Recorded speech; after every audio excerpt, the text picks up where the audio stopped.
वलाक़िबतु लिलमुत्तक़ीन वस्सलातु वस्सलामु अला सय्यदिना व मौलाना मुहम्मदिन सय्यदिल अंबिया'i वल मुरसलीन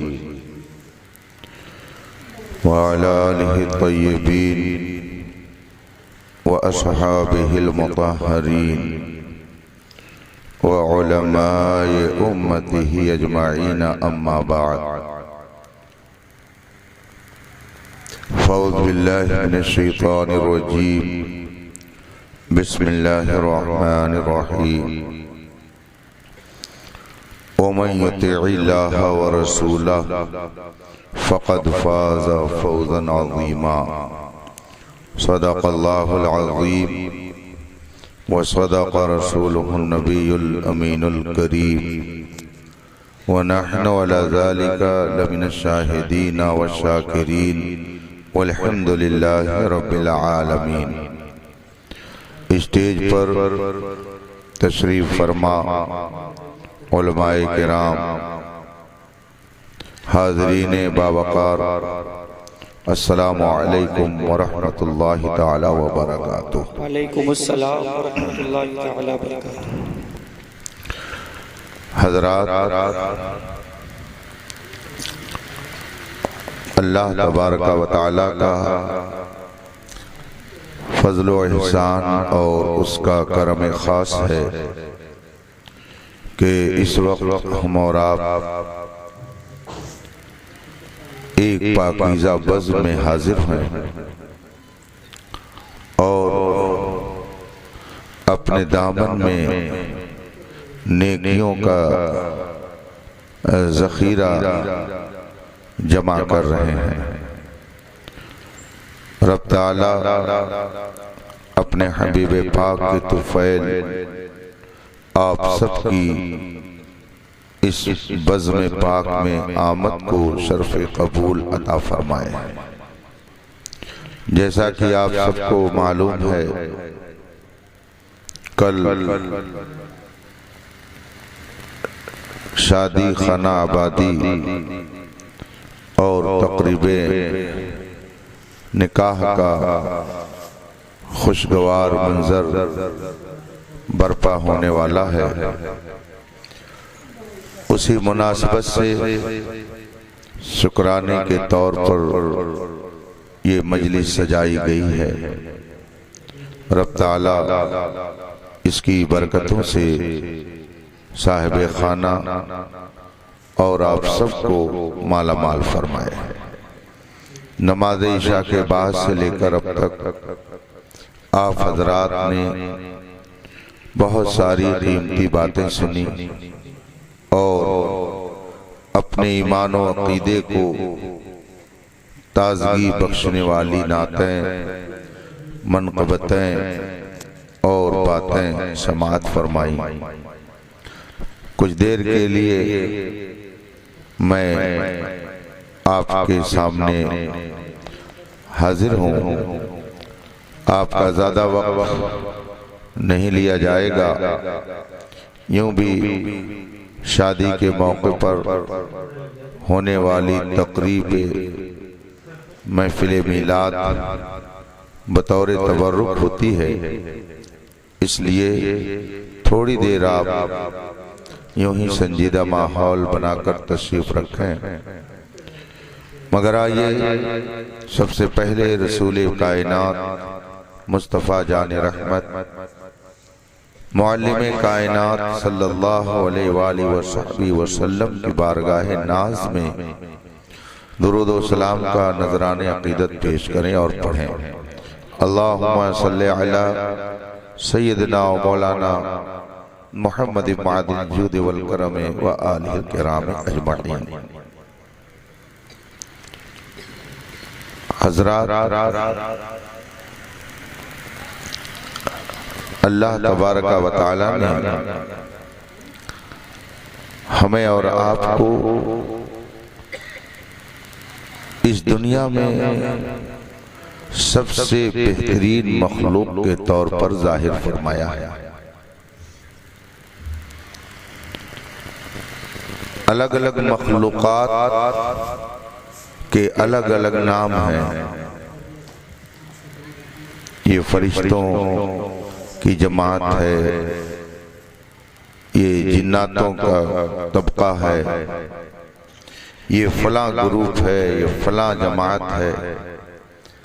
ऐसे ही हजरत इंसान को अल्लाह तबारक व तआला ने बशर का नाम दिया है और हमें और आपको कई नामों से याद किया जाता है। हमी को इंसान कहा जाता है, हमी और आपको बशर कहा जाता है और हमी और आपको आदमी कहा जाता है। चाहे आप आदमी बोले, चाहे इंसान, चाहे बशर, सबका माना और मतलब एक होता है। आदमी का लफ्ज ये अरबी जबान का लफ्ज है, असल में है लफ्ज आदम और उसके अंदर या लगा दी गई तो हो गया आदमी। आदम से आदमी, जैसे खलीलाबाद से खलीलाबादी, गोंडा से गोंडवी, राह से राही, ऐसे ही आदम से आदमी। ये या निस्बत के लिए होती है, कनेक्शन बताने के लिए।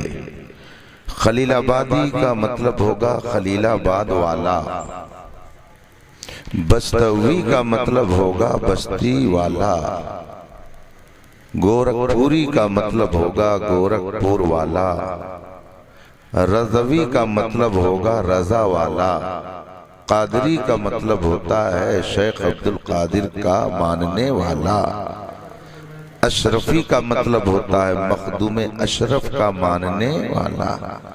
ऐसे ही आदमी का माना होता है आदम वाला। तो चाहे मुसलमान हो चाहे गैर मुस्लिम हो, सब अपने आप को आदमी कहते हैं। किसी गैर मुस्लिम से पूछिए वो कौन जा रहा है, तो वो कहेगा कोई आदमी जा रहा है मगर मैं पहचानता नहीं हूँ, फला आदमी जा रहा है। उससे पूछिए तुम क्या हो, तो वो ये नहीं कहेगा मैं जानवर हूँ, वो भी कहेगा कि मैं आदमी हूँ। इसका मतलब है कि चाहे मुस्लिम हो चाहे गैर मुस्लिम, सबका रिश्ता किससे मिलता है? हजरत आदम से मिलता है। सब हजरत आदम की औलाद है। चाहे कोई माने या न माने, लेकिन सारे इंसान हजरत आदम की औलाद हैं। ये लफ्ज आदमी बता रहा है कि इंसानों का ताल्लुक बंदर से नहीं है बल्कि हजरत आदम से है। लफ्ज आदमी जब आपने कहा तो एक बेवकूफ साइंसदां का रद्द हो गया, जिसने एक नजरिया पेश किया था कि इंसान पहले बंदर था और तरक्की करते करते अब वो इंसान बन गया। हालांकि उससे भी अगर पूछा जाता कि तुम क्या हो, तो वो भी कहता मैं एक आदमी हूं। तो आदमी वो अपने आप को कह करके खुद तो हजरत आदम की औलाद बताता है और सब इंसानों को बंदर की औलाद बताता है। बात वही है कि खुदा जब दीन लेता है तो अक्लें छीन लेता है। अल्लामा मुश्ताक अहमद निजामी अलैहि रहमत व रिजवान, जो इलाहाबाद दारुल उलूम गरीब नवाज के फाउंडर हैं, उसके बानी हैं, बड़ी अजीम शख्सियत के मालिक थे। वो एक जमाअत का नाम लेकर तकरीर में फरमाते थे कि ये जमाअत बोलती तो है मगर समझती नहीं है। ऐसे ही कुछ लोग बोलते तो हैं मगर समझते नहीं हैं। अल्हम्दुलिल्लाह अल्लाह ताला ने हमें अगर बोलने की ताकत दी है तो समझने की भी ताकत दी है। हम अगर बोलते हैं कि हम आदमी हैं तो हम ये समझते हैं कि हमारा रिश्ता किसी बंदर से, किसी जानवर से नहीं मिलता है। हमारा रिश्ता सैयदना आदम अलैहिस्सलाम से मिलता है। हम आदमी हैं यानी हजरत आदम वाले हैं। और हजरत आदम को अल्लाह तबारक व तआला ने मिट्टी से पैदा किया। और जब पैदा किया तो किस मकान में रखा? जन्नत के अंदर। उनकी रिहाइश कहाँ थी? जन्नत। तो गोया हमारे दादा जान का घर कहाँ था? जन्नत था। तो हम लोगों का आबाई वतन जन्नत है। खुली हुई बात है। हजरत आदम अलैहिस्सलाम को अल्लाह ने कहाँ रखा? जन्नत में रखा। और फिर जन्नत क्या है, उसकी खूबियों का तज़किरा किस तरह से कुरान और हदीस में है। मेरे आका सल्लल्लाहु अलैहि वसल्लम इरशाद फरमाते हैं, वहां के सामान और वहां की चीजें कैसी होंगी? ला ऐनुन रअत वला उज़ुनुन समिअत। ना तो आंखों ने उस तरह का सामान देखा होगा और न कानों ने ऐसे सामानों के बारे में सुना होगा। और फिर जिसको उसमें रखा जाएगा उसको फैसिलिटीज क्या मिलेगी, वहां सहूलत क्या मिलेगी? कुरान करीम ने फरमाया, वलकुम फीहा मा तश्तही अनफुसुकुम वलकुम फीहा मा तदउन। जो तुम्हारा दिल चाहेगा सब अल्लाह ताला तुम्हें अता कर देगा। जो दिल में आएगा, जो जबान पर आएगा, फौरन वो नजरों के सामने हो जाएगा। नुज़ुलम मिन गफूरिर रहीम। ये जो तुमको सब सामान मिलेगा ये अल्लाह की तरफ से मेहमानी होगी। गोया हजरत आदम अलैहिस्सलाम को उस घर में रखा गया जहां पर किसी चीज की कोई कमी नहीं थी। उससे बेहतर मकान कायनात में हो ही नहीं सकता है। उससे बेहतर गार्डन और बागीचा कहीं हो ही नहीं सकता है। कुरान करीम ने फरमाया, जन्नत तजरी मिन तहतिहल अनहार। अच्छे अच्छे बाग होंगे और उन बागों के नीचे नहरें जारी होंगी। फल फूल तो ऐसे होंगे कि इंसान उसका तसव्वुर भी नहीं कर सकता है। गरज़े की कायनात की हर सहूलत जन्नत के अंदर मौजूद और उसी में अल्लाह ने हमारे दादा हजरत आदम को रखा। अब आप बताइए कि आदमी अगर 5 स्टार होटल, 10 स्टार होटल में जगह रहने के लिए पा जाए और सारी सहूलतें फराहम हो तो कोई याद आएगा? सब भूल जाएंगे। कौन याद करता? कहते मौज मस्ती करो यार, जो घर के लोग हैं घर देखे, हम लोग यहाँ देखे।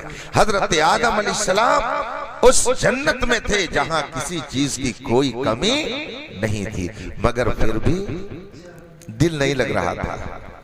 जन्नत के अंदर उनका दिल नहीं लग रहा था। उदासी छाई रहती थी। देखते थे जन्नत की बहारों को, जन्नत के बागात को, जन्नत के फलों को, जन्नत के फूलों को, जन्नत के गुलदस्तों को सब देखते थे। आलीशान बिल्डिंगों को देखते थे, मगर फिर भी उदासी रहते थे। सुकूने कल्ब मुकम्मल तौर से उन्हें हासिल नहीं हो रहा था। उदास उदास जन्नत में रहते थे। अल्लाह तबारक व तआला ने हजरत आदम अलैहिस्सलाम की उदासी को दूर करने के लिए, उनके कल्ब के, उनके जिगर के सुकून के लिए अल्लाह ताला ने अपनी हिकमते कामिला से हजरत माई हव्वा को जन्नत के अंदर पैदा फरमाया। चुनांचे अल्लाह तबारक व तआला ने हजरत आदम अलैहिस्सलाम की बाईं पिछली से हजरत हव्वा को पैदा फरमाया। हजरत आदम जन्नत में सो रहे थे और जब नींद खुली तो देखा एक पैकरे हुस्नो जमाल निगाहों के सामने है। हजरत आदम अलैहिस्सलाम ने देखा, उनके दिल को सुकून आ गया। कुरान करीम ने इरशाद फरमाया कि मैंने जोड़ा क्यों बनाया? लितस्कुनू इलैहा, ताकि तुम्हारे दिल को उससे सुकून मिले। हजरत आदम को अल्लाह तबारक व तआला ने जन्नत में रखा, मगर सुकून कल्ब के लिए हजरत हव्वा को अल्लाह ने जन्नत में पैदा फरमाया। और फिर जब हजरत हव्वा रज़ियल्लाहु तआला अन्हा हजरत आदम अलैहिस्सलाम के सामने खड़ी थी, अब हजरत आदम अलैहिस्सलाम ने उनसे गुफ्तगू करनी चाहिए, बात करनी चाहिए, करीब होना चाहा। गैब से आवाज आई, आदम ऐसे नहीं, पहले निकाह होगा, निकाह होगा। अब हजरत आदम अलैहिस्सलातु तस्लीम के निकाह की तैयारी हो रही है। आज दुनिया का बड़ा से बड़ा हाकिम, पूरी दुनिया का कोई बादशाह हो जाए और वो कोई मैरिज हॉल तामीर करे सोने और चांदी का, और बारातियों में बड़े बड़े हुक्मरानों को बुला ले, बड़े बड़े मुहद्दिसीन को बुला ले, बड़े बड़े फुक़हा मुज्तहिदीन को बुला ले, बड़े बड़े मशाइख और पीरों को बुला ले, बड़े बड़े प्रोफेसरों और इंजीनियरों डॉक्टरों को बुला ले, VIP बारातियों को बुला ले, मगर हमारे और आपके दादा का निकाह जिस मैरिज हॉल में हुआ उसका कोई जवाब नहीं ला सकता है। वो जन्नत जहां पे हजरत आदम अलैहिस्सलाम के निकाह की तैयारी की गई, और बारातियों में कौन? आप दुनिया के बड़े से बड़े हुक्मरान को तो आप बाराती बना सकते हैं, मगर फरिश्तों का झुर्म कहां से ले आएंगे? वो नूरानी बारात कहां से लाएंगे? जन्नत के अंदर अल्लाह तबारक व तआला के हुक्म से हजरत आदम अलैहिस्सलातु तस्लीम का उम्मुल बशर हजरत सैयदतुना हव्वा रज़ियल्लाहु तआला अन्हा से निकाह होता है। निकाह के लिए मैरिज हॉल मुंतखब किया तो जन्नत मुंतखब किया, और बारात आई तो फरिश्तों का जम घटा था। उस मुकद्दस झुरमुट में अल्लाह ने हजरत आदम का निकाह फरमाया। इसका मतलब है कि हम आदमी हैं, आदम से हमारा ताल्लुक है। आदम ने जन्नत में रह करके निकाह किया, इसका मतलब है कि ये निकाह ये कोई दुनियावी मनोरंजन नहीं है, एक जन्नती काम है। ये सबसे पहले जन्नत में वजूद में आया। फिर हजरत आदम अलैहिस्सलाम ने निकाह के बाद जब कुर्ब चाहा, करीब होना चाहा, गैब से आवाज आई, आदम ऐसे नहीं, ऐसे अभी कुर्ब नहीं हासिल कर सकते हो। अर्ज की मौला, फिर किस तरह से? गैब से आवाज आई, आदम तू मेरे महबूब पर जो तेरी ही नस्ल से है, आखिरी पैगंबर है, वो मेरा महबूब है, तुम उस पर दुरूद भेजो, और वही दुरूद तुम्हारा महर मुकर्रर किया जाता है। चुनांचे हजरत आदम अलैहिस्सलाम ने उस आखिरी नबी जिनका अभी बज़ाहिर कोई वजूद नहीं, अभी तो सिर्फ हजरत आदम है, हजरत हव्वा है, नस्ल इंसानी तो अभी चली ही नहीं है, अभी तो वो नबी दुनिया में जलवा कर ही नहीं हुआ है, मगर अल्लाह फरमाता है मेरे उस आखिरी नबी पर जो आदम तेरी ही नस्ल से आएगा, उस पर तुम 20 मरतबा दुरूद भेज दो, यही तुम्हारा महर मुकर्रर किया जाता है। इसका मतलब है निकाह के मौके पर उस आखिरी नबी को याद करना यह हजरत आदम की सुन्नत है, और यह अल्लाह को पसंद है। इसीलिए तो अहले ईमान जब अपने घरों में शादी का मौका देखते हैं तो उनकी आवाज होती है, शादी और निकाह अगर मेरे मुस्तफा न होते तो कुछ भी न मिलता। ये नेमतें अगर मिल रही हैं तो उसी नबी के सदक़े में मिल रही है, और इंसान जिसकी खाता है उसकी गाता है। हम नबी की खाते हैं तो नबी की गाता है। इसीलिए जब घर में शादी का मौका आता है तो ईमानी आवाज होती है, क्या मिलाद होना चाहिए। अगर घर बन गया तब भी लोग कहते हैं मिलाद होना चाहिए। अगर कोई हज पे जा रहा है तब भी लोग कहते हैं घर में मिलाद होना चाहिए। बच्चे की विलादत हो गई तब भी लोग कहते हैं मिलाद होना चाहिए। आखिर क्यों ऐसा होता है? इसलिए कि ईमान ये कहता है, होते कहाँ खलील कहाँ काबा मिना, लौलाक वाले साहिबी सब तेरे घर की है। और ये नेमतें जितनी मिल रही हैं, इन नेमतों का हमको अगर खुदा की तरफ से इनाम हो रहा है तो ला व रब्बिल अर्श, जिसको जो मिला उनसे मिला। बढ़ती है कौनैन में नेमत रसूलुल्लाह की।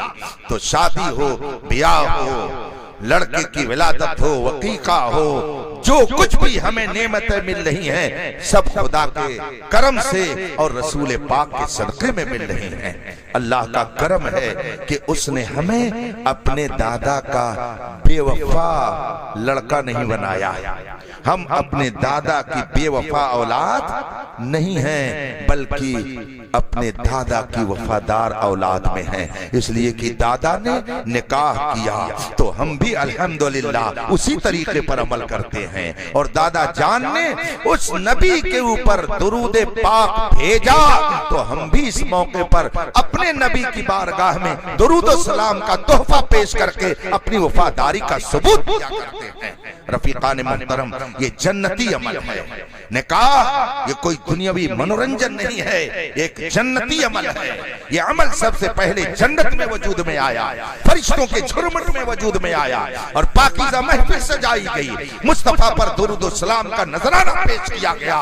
इसीलिए रसूल पाक सल्लल्लाहु अलैहि वसल्लम ने एक मौके पर इरशाद फरमाया, मन तज़व्वज फ़क़द इस्तकमल दीना, जिसने निकाह किया उसने अपने दीन को मुकम्मल कर लिया। अन निकाह निस्फुद दीन, निकाह आधा दीन है। मन तज़व्वज फ़क़द इस्तकमल दीन, जिसने निकाह किया उसने अपने दीन को मुकम्मल कर लिया। रसूल पाक ने निकाह को आधा दीन कहा है। अब आप जरा गौर कीजिए कि आज जो मुआशरे में निकाह का माहौल है उसे देखिए और फिर रसूल पाक सल्लल्लाहु अलैहि वसल्लम के इस इरशाद को देखिए, दोनों में कोई मुनासबत ही नहीं लगती है। रसूल पाक ने इसे आधा दीन फरमाया है। ये निकाह सिर्फ दीन ही नहीं बल्कि मेरे आका सल्लल्लाहु अलैहि वसल्लम फरमाते हैं, तज़व्वजुल वदूद अल वलूद फ़इन्नी मुकाथिरुन बिकुमुल उमम यौमल क़ियामा। तुम ऐसे घरों में शादी करो जहां पे मोहब्बत ज्यादा मिले, जहां पर बच्चों की पैदाइश ज्यादा हो, ताकि मैदान महशर में मैं अपनी उम्मत की कसरत को देख करके खुश हो जाऊं। तो ये निकाह मैदान महशर में रसूल पाक की खुशी हासिल करने का जरिया है। इसीलिए मेरे आका ने फरमाया, अन निकाह मिन सुन्नती फमन रग़िब अन सुन्नती फलैसा मिन्नी। निकाह मेरी सुन्नत है और जो मेरी सुन्नत से मुंह मोड़ेगा वो मेरे तरीके पर नहीं हो सकता है। अल्लाह के रसूल सल्लल्लाहु अलैहि वसल्लम जब किसी महफिल निकाह में जाते तो आप खुतबा इरशाद फरमाते और खुतबे में कुरान करीम की चंद आयात को जरूर इरशाद फरमाते। उन आयात में से एक आयत करीमा, या अय्युहन्नास तक़ू रब्बकुम, ऐ लोगों अपने रब से डरो, ऐ लोगों अपने रब से डरो। मेरे आका सल्लल्लाहु अलैहि वसल्लम जब किसी महफिल निकाह में तशरीफ ले जाते और निकाह की महफिल मुनाकिद होती तो आप इस आयत करीमा का विर्द फरमाते, लोगों को बताते, ऐ लोगों अल्लाह से डरो। मतलब यह है कि खुशी अगर तुम्हें मिल जाए तो आपे से बाहर मत हो जाना, खुशी के मौके पर भी खुदा से डरते रहना, इसलिए कि जो खुदा तुम्हें खुशी दे रहा है कहीं ऐसा ना हो कि वो तुमसे नाराज होकर के तुम्हारी खुशियों को वापस ले ले। इसलिए अल्लाह से डरो। दरूद पाक पढ़िए, अल्लाहुम्मा सल्ली अला सैयदना व मौलाना मुहम्मद मादिल जूद वल करम व आलिल किराम अजमईन। हिंदुस्तान के एक बादशाह का नारे तकबीर, अल्लाहु अकबर। हिंदुस्तान के एक बादशाह का नाम आपने सुना होगा, सल्तनत मुगलिया का आखिरी बादशाह। क्या नाम है उसका? उसको मैं इनसे सुनना चाह रहा था। बहादुर शाह जफर, सल्तनत मुगलिया का आखिरी बादशाह बहादुर शाह जफर बहुत दानिश्वर थे, वो बहुत दूरंदेश थे, सुन्नी सही अकीदा था, जिसको इस जमाने में पक्का बरेलवी कहा जाता है, उस अकीदे पर वो थे। उन्होंने अपने एक शेर में कौम को पैगाम दिया, बहुत अच्छे शायर भी थे। उन्होंने अपने एक शेर में कहा है, जफर आदमी उसको न जानियो, हो वो कैसा ही साहिबे फहमो ज़का, जिसे ऐश में याद खुदा न रही, जिसे तैश में खौफ खुदा न रहा। बहादुर शाह जफर कौम को पैगाम दे रहे हैं कि अगर किसी को तुम आजमाना चाहते हो कि इसके अंदर इंसानियत है कि नहीं है, इसके अंदर आदमियत है कि नहीं है, तो उसकी दो कंडीशन देखो, दो हालत में वो कैसे रहता है उसको देखो, फिर तुम्हें पता चल जाएगा कि इसके अंदर इंसानियत है या नहीं है। फरमाते हैं बहादुर शाह जफर आदमी उसको न जानियो हो वो कैसा ही साहिबे फहमो ज़का जिसे ऐश में यादे खुदा न रही, जियो ऐशो इशरत में मालो दौलत में खुशियों में डूब कर खुदा को भूल जाए और अल्लाह की याद से गाफिल हो जाए।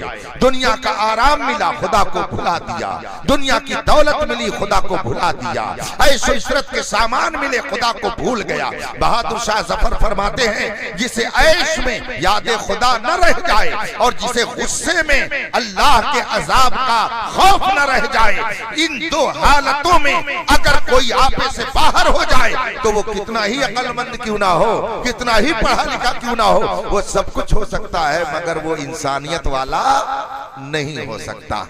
ये बहादुर शाह जफर कहते हैं। इसका मतलब है कि आदमी जब खुशी पाए तो आपे से बाहर न हो, खुशी पाए तो कंट्रोल में रहे, और अगर जलाल और गुस्सा आए तो उसमें भी अपने आप को कंट्रोल में रखना चाहिए। जो खुशियों में खुदा से गाफिल नहीं होता है, खुदा उस पर अपनी रहमतें और नाज़िल फरमाता है, और जो जलाल और गुस्से में खुदा बंदे कुद्दूस का खौफ अपनी नजरों के सामने रखता है तो खुदा बंदे कुद्दूस खुद उसकी तरफ से बदला लेता। इसलिए रफीकान मोहतरम और मेरे नौजवानों, आज शादी के मौके पर इस्लाह मुआशरा के उन्वान से जो ये बज़्म सजाई गई, इससे हमें ये नसीहत लेकर के जाना चाहिए। हाजा अगर इसको हमने एक दुनियावी रस्म समझ लिया और हराम कामों को इसमें शामिल कर दिया तो बरकतें तो नहीं मिल सकती हैं। तकरीर आप सुन चुके हैं। एक मिसाल बयान करके अपनी गुफ्तगू में खत्म करता हूँ। कल बारात जाएगी, कहाँ जाएगी? गोरखपुर जाएगी। गोरखपुर शहर में अगर बारात जाएगी तो जाहिर सी बात है, शहर है, शहर के अंदर लवाजमात कुछ ज्यादा होते हैं, मिठाइयाँ और सामान अच्छे अच्छे मिलते हैं। अब शानदार मिठाई का एहतमाम अगर आपके लिए किया गया और आप पहुंचे वहां पर बारात लेकर के, और फिर आपके सामने पैक करके मिठाई तश्तरी में ऊपर से ढक करके पेश की गई, आपने उसका कपड़ा हटाया, पैकेट खोला, तश्तरी में मिठाई रखी हुई थी, आला किस्म की मिठाई, मगर उसी में थोड़ा सा गोबर रखा हुआ था, मिठाई के ऊपर थोड़ा सा गोबर रखा हुआ था। जितनी पैकेट खोली जा रही है, जितने डब्बे खोले जा रहे हैं, हर डब्बे में मिठाई तो आला किस्म की है मगर हर मिठाई में थोड़ा थोड़ा गोबर लगा हुआ है। बताइए क्या आप खुश होंगे या नाराज होंगे? आपका टेम्परेचर हाई होगा या आप बहुत नॉर्मल पोजीशन में रहेंगे? वैसे ही देहात में कहते हैं कि एक बाराती पर 11 सवार रहते हैं। क्या सवार रहते हैं मैं नहीं जानता, लेकिन लोग कहते हैं कि उनका टेम्परेचर बहुत हाई होता है। जरा सा पानी लाने में ताखिर हो गई तो फिर दिमाग चढ़ जाता है। कैसी सर्विस है यार, तुम लोगों ने कैसा इंतजाम किया है? जिसको देहात में यूं कहते हैं चाय से ज्यादा केतली गर्म हो जाती है, इतना जलाल लोग दिखाते हैं। न जाने कितनी बारातें इसी वजह से कभी कभी वापस भी हो जाती है। झगड़े पखड़े ऐसे होते हैं। इंसाफ से बताइएगा, अगर शानदार किस्म की तश्तरी, उम्दा किस्म के पैकेट, बेहतरीन किस्म के कपड़े में लपेट करके आला किस्म की मिठाई पेश की जाए मगर उसमें थोड़ा सा गोबर मिला दिया जाए, गंदगी मिला दी जाए, बताइए क्या आप उस मिठाई को खाना पसंद करेंगे? नहीं पसंद करेंगे। बल्कि अगर ज्यादा जलाल आएगा तो मारेंगे, तश्तरी उधर जाएगी, और ज्यादा जलाल आएगा तो घरातियों पर आप टूट पड़ेंगे कि तुमने हमारे सामने मिठाई रख करके हमारी ज़ियाफत और मेजबानी का इंतजाम किया है, या तुमने हमारा मजाक उड़ाया है, हमारी तौहीन कर दी तुमने कि ला करके तुमने मिठाई में एक गोबर और नजासत मिला करके हमको खाने के लिए दिया। ये हमारी तौहीन है। मेरे भाइयों, मेरे नौजवानों, अगर आला किस्म की मिठाई में मामूली सी नजासत मिल जाए तो आपकी बेइज्जती है और आप उसे खाना पसंद न करें। रसूल पाक जिसको अपनी सुन्नत करार दें दें। उस सुन्नत में अगर हराम काम को मिला दिया जाए तो भला मुस्तफा उससे कैसे हो सकते हैं, रसूल पाक उससे कैसे राजी हो सकते हैं। इसलिए जो नौजवान ये समझते हैं शादी का मौका है तो क्या होना चाहिए, जरा नाच लिया जाए, जरा गा लिया जाए। उलमा की बातें न मानो न सही, पता चलेगा जब कब्र में जाओगे, सारी थमा चौकड़ी भूल जाएगी। आज लोग कहते हैं मौलाना लोग तो बहुत ही ओल्ड मैन होते हैं, इनकी थिंकिंग बहुत पुरानी होती है। अल्हम्दुलिल्लाह हम खुद ही बहुत पुराना रिश्ता रखते हैं। हमारा शजरा हजरत आदम से मिलता है, तो हम कोई नए इंसान नहीं है। हम तो न जाने कब से दुनिया में आबाद है और हमारा रिश्ता जिस नबी से मिलता है वो सारी कायनात में सबसे पहले पैदा किया गया है। तो हम तो पुराना रिश्ता रखते ही हैं और इतना पुराना रिश्ता ना है, इतना पुराना रिश्ता है, जब कुछ नहीं था तब मेरा रिश्ता मेरे मुस्तफा से पाया। नारे तकबीर, नारे रिसालत, मसलके आला हजरत, नारे तकबीर। वो जो हम तो पढ़ते ही रहते हैं, वो जो न थे तो कुछ न था और वो जो न हो तो कुछ न हो। जान है वो जहान की, जान है तो जहान है। मुस्तफा नहीं थे तो कुछ नहीं था, मुस्तफा नहीं थे तो जमीन व आसमान का वजूद नहीं था, कुछ नहीं था। तब मेरे मुस्तफा थे तो हमारा रिश्ता ऐसी पुरानी जात से मिलता है, जब कुछ नहीं था तब उसकी शख्सियत तो जाहिर सी बात है कि जब शख्सियत बहुत पुरानी तो उसका नजरिया भी बहुत पुराना है। इससे पता चला कि इस्लाम कोई नया मजहब नहीं है, बल्कि मजहब इस्लाम को लाने वाले मेरे मुस्तफा हैं। खुदा ने मुस्तफा को सबसे पहले पैदा किया। इसका मतलब है जब दुनिया बनी रही थी उस वक्त मेरे मुस्तफा का कानून इस्लाम। तो इसलिए हम लोग नए मिजाज के तो है ही नहीं, हम लोग बहुत पुराने मिजाज के हैं। हुजूर मुबल्लिग इस्लाम अल्लामा अब्दुल आलिम मेरठी रहमतुल्लाह अलैह जो तकरीबन 30 जबानों में तकरीर फरमाते थे, 30 जबानों में तकरीर फरमाते थे। दारुल उलूम आलिमिया जमदा शाही उन्हीं के नाम से मंसूब है। उसको जो आलिमिया कहा जाता है उसकी वजह यही है कि उसकी निस्बत अल्लामा अब्दुल आलिम मेरठी की तरफ से है। ये मेरठ के रहने वाले थे और आला हजरत के बहुत चहेते खलीफा थे। पूरी दुनिया में इन्होंने दौरा फरमाया, इस्लाम की तबलीग फरमाई और तबलीग इस्लाम के नतीजे में तकरीबन 70,000 लोगों ने इस्लाम कबूल किया था।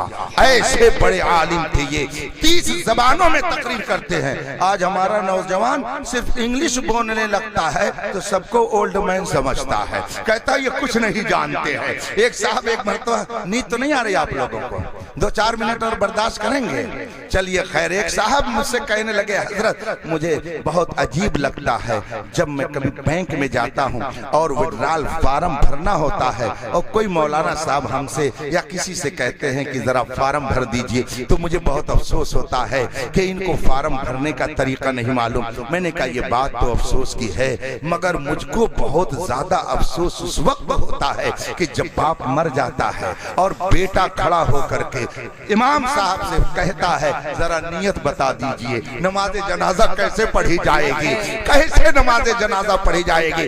विड्रॉल फार्म अगर नहीं भर सका तो ये दुनियावी बेशर्मी की बात होगी, लेकिन जिस बाप के माल पर तू कब्जा कर रहा है उस बाप की सही नमाज जनाजा पढ़ने का ढंग तुझको नहीं आता है, ये उससे ज्यादा मेरे लिए शर्म को समझना चाहिए। वो मुझसे कहने लगे तो हजरत अल्लामा अब्दुल अली मेरठी रहमतुल्लाह अलैह बड़ी इल्मी शख्सियत के मालिक थे, पूरी दुनिया का उन्होंने दौरा किया।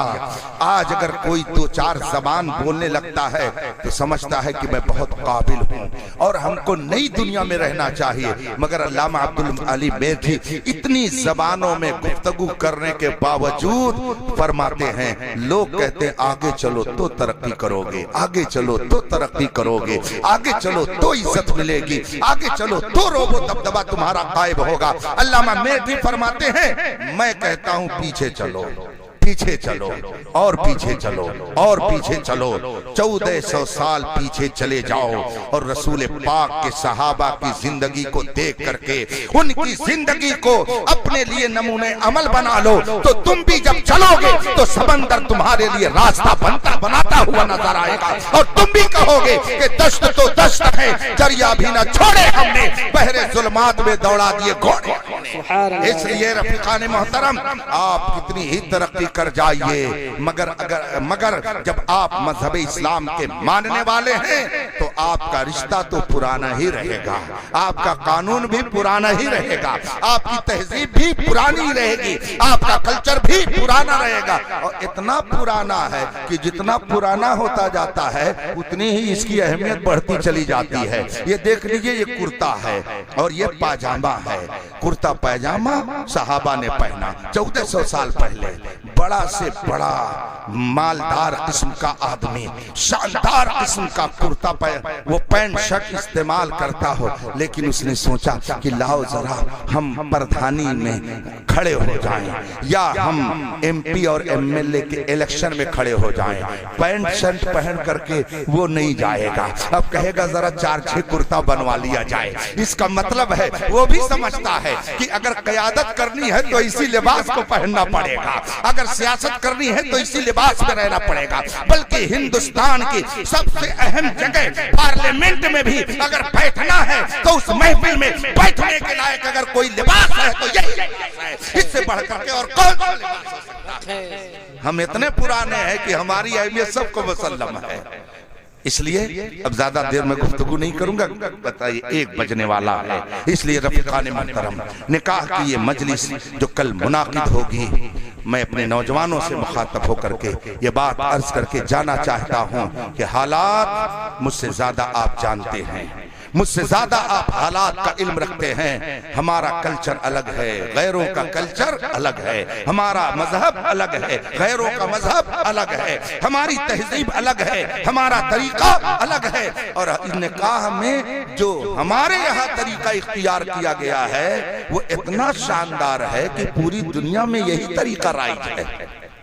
कल निकाह होगा और उसके बाद में जाहिर सी बात है कि जब बारात जाएगी तो कहेंगे लो दो गवाह लेकर के आओ, 2 गवाह मुंतखब होंगे, उसके बाद में निकाह होगा।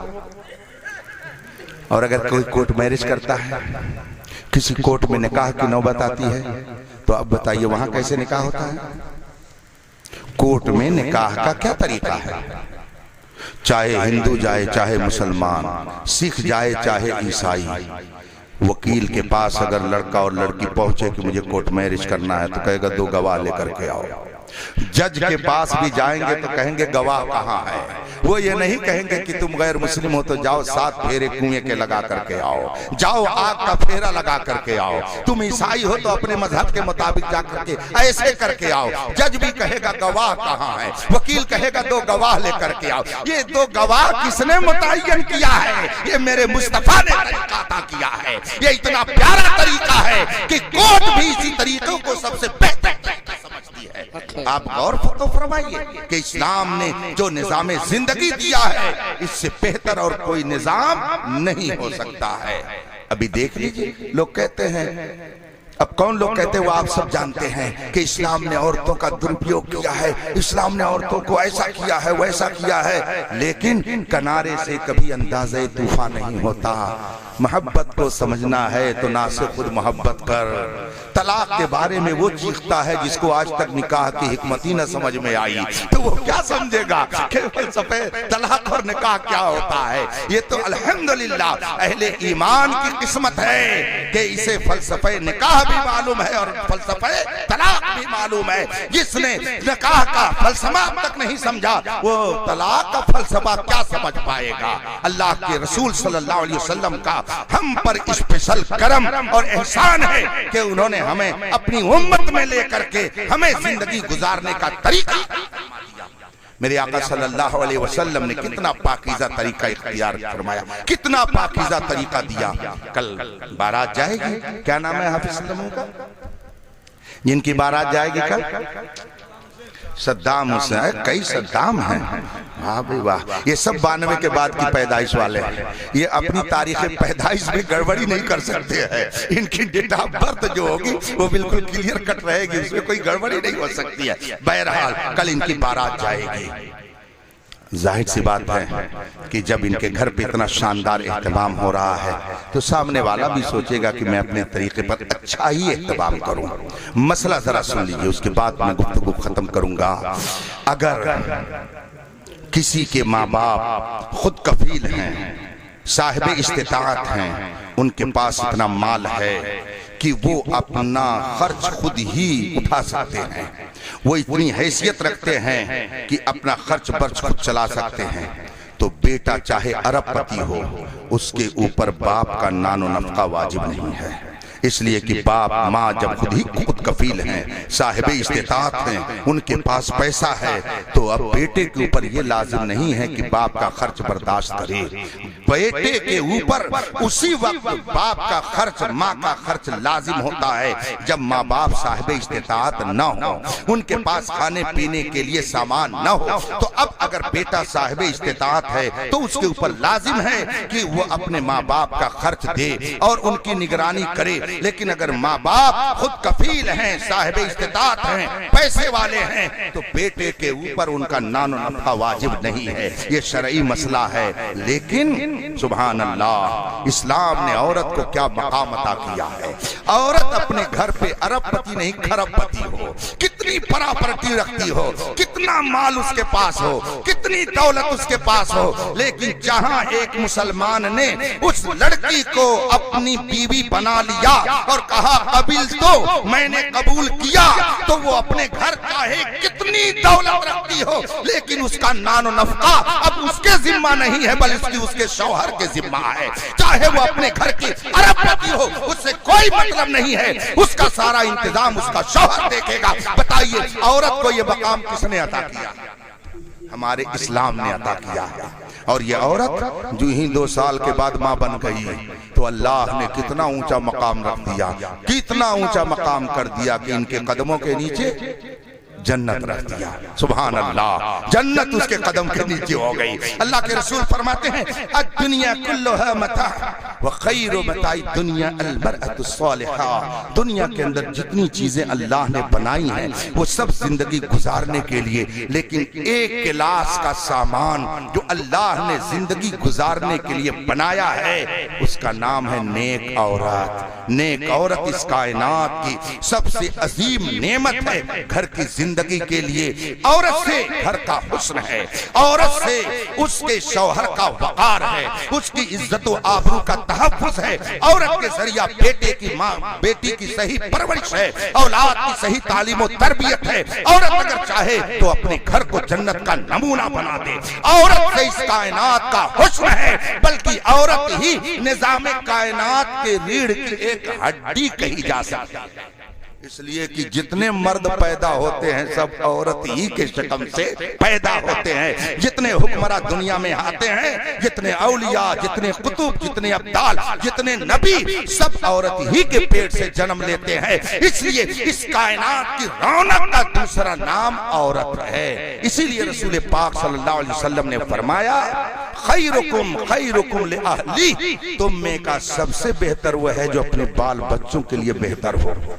दूसरों को मुस्कुरा करके चाय पिला देना, दुकान पर बैठकर 500 रुपया दोस्तों पे खर्च कर देना तो बहुत आसान है, मगर घर में आ गया और बीवी ने कह दिया 200 रुपए के जरूरत। अरे यार, जब घर में आओ तब पैसा, टेंशन तुम पाल लेती हो, जबकि वही आदमी चौराहे पर दोस्तों पर 500 रुपया खर्च करने में तकल्लुफ नहीं करता है, मगर घर में आकर के खर्च करना ये उसके लिए भारी पड़ता है। इसीलिए रसूल पाक ने फरमाया तुम में सबसे बेहतर वो है जो अपने घर के लिए सबसे बेहतर हो।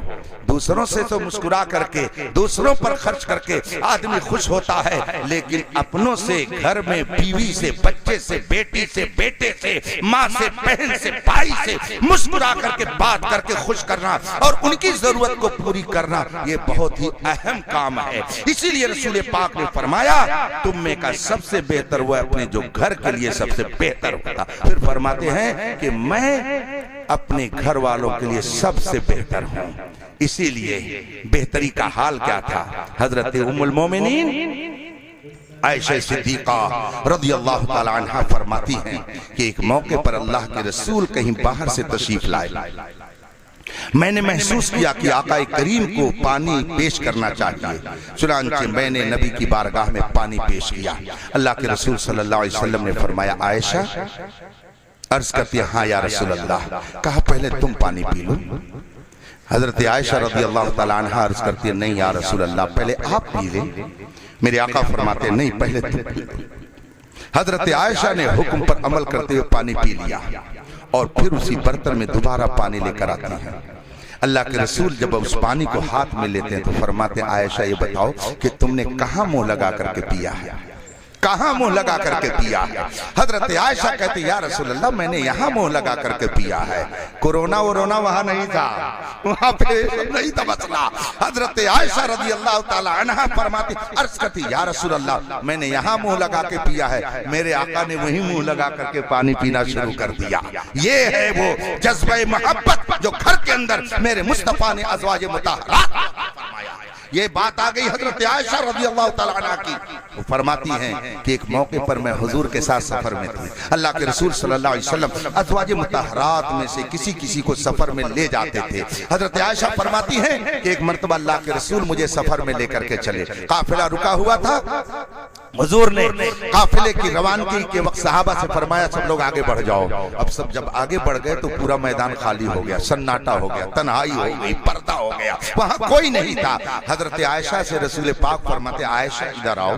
तो हजरत आयशा फरमाती है, हुजूर के बुलाने पर मैं हुजूर के पास गई। हुजूर फरमाते हैं मेरे साथ मिल करके दौड़ोगी? कहा या रसूल अल्लाह क्या मामला है? कहा वो देखो जो वो पत्थर नजर आ रहा है, हम दोनों यहाँ से दौड़ लगाएं एक साथ, देखें कौन वहां पर पहले पहुंचता है। हजरत आयशा अर्ज करती हैं या रसूल अल्लाह, बिल्कुल दौड़ूंगी मैं आपके साथ। अब जैसे बच्चे खेलते हैं ना, 1 2 3 करके दौड़ते हैं। हजरत आयशा रज़ी अल्लाह ताला अन्हा है, मेरे मुस्तफा हैं, सारी कायनात के मालिक व मुख्तार, हादी आज़म का ये अमल अपनी अहलिया के साथ है। हजरत आयशा फरमाती हैं रसूल पाक ने मुझसे फरमाया, आयशा चलो साथ में दौड़ा जाए। अब हम दोनों ने साथ दौड़ना शुरू किया। हजरत आयशा फरमाती है मेरा बदन चूंकि उस वक्त हल्का था, इसलिए मैं तेज से दौड़ करके जल्दी से उस पत्थर के पास पहुंच गई और वहां से मैंने रसूल को मुस्कुरा करके हुजूर से अर्ज की, या रसूल अल्लाह मैं तो पहले पहुंच गई। मेरे आका फरमाते हाँ चलो चलो तुम पहले पहुंच गई। दिल खुश कर दिया हजरत आयशा का।